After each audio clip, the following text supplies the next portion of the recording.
मंत्री भरत गोगावले आपल्या बरोबर आहेत, त्यांच्याशी बातचीत करणार आहोत। शेठ, तुम्ही अजित पवारांची भेट घेण्याकरता गेलेला होतात, काय भेट झाली का? कारण की पालकमंत्री व्हायला गेले होते, दादांची भेट झाली नाही। जे काय आम्हाला फंडिंग बाकी आहे आणि तो फंडिंग घेण्यासाठी आम्ही गेलो होतो तिने पण खालचे पदाधिकारी राष्ट्रवादीचे म्हणतात की जर भरत गोगावले पालकमंत्री झाले तर पालघर जिल्ह्यामध्ये इतर रायगड जिल्ह्यामध्ये फिरून देणार नाही। अजून फार वेळ लागेल त्यांना, ते का जे वक्तव्य केलं आम्ही ऐकलं नाही, ऐकल्यानंतर सांगू। परंतु पालकमंत्री की सहपालकमंत्री पद?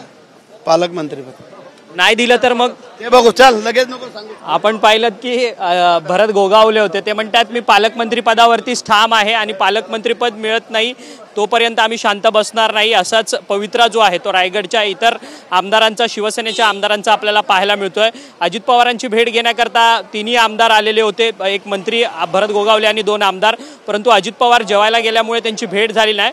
थोड्याच वेळात अजित पवारांची पुन्हा भेट घ्यायला येणार असं मत जे आहे ते भरत गोगावले यांनी आपल्याशी बोलताना व्यक्त केलं। व्हिडिओ जर्नलिस्ट प्रेम मात्रेसह अक्षय मंगणी, TV9 मराठी, मुंबई।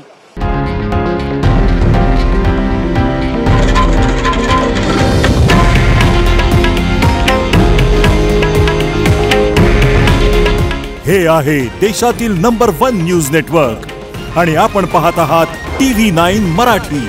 काळजी तुमची, हित महाराष्ट्राचं।